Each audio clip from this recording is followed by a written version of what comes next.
Hello everybody. For Christian black youth and young adults, for parents working with them, and for Christian leaders, I want to propose something to you. We often will hear from a lot of sinners who take on the term black atheists, black agnostics. They will point to the atrocities, the sinful acts, the persecution, the all kinds of criminal acts that many have done, all saying that they were Christian while they were doing it.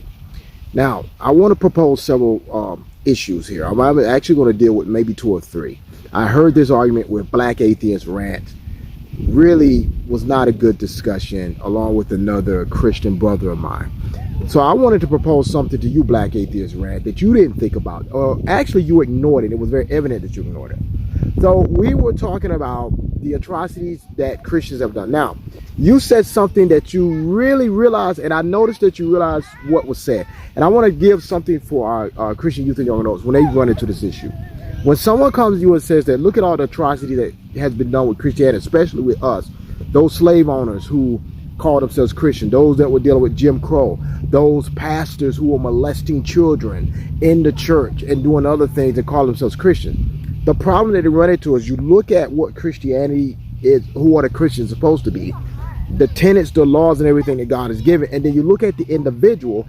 Have they followed the rule? Have they followed what God has stated that a Christian is supposed to be like? If they haven't, just as it says in Matthew 7, many will say to me, Lord, Lord, but I will say, depart from me, for I never knew you. There are going to be many people.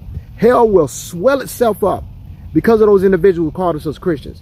Now, you turn to the atheists and say, is there a moral standard that the atheist is supposed to follow that makes him a quote-unquote good atheist?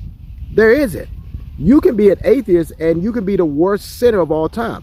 Jeffrey Dahmer was an atheist. Stalin was an atheist. Hitler was an atheist. There were multiple individuals that were atheists. Atheism doesn't call for morality. It just says, I don't believe that God exists. Ignore when they say there's a lack of evidence. That is a cop-out. What we're dealing with is a heart issue and a head issue at the same time. These individuals clearly know that because of the fact that they don't have to follow any moral standard, they can say that God doesn't exist and still yet break all kind of laws and everything, and yet say there isn't any characteristic that points to me to say that I'm a good atheist. They would then try to flip that back on you, saying that you're not a good Christian, because the presupposition is they know that there's a law and a moral standard. And when they do that, it puts them in a line of trouble. Always be quick to listen, young Christians. Slow to speak. I'm Dot. I'm out.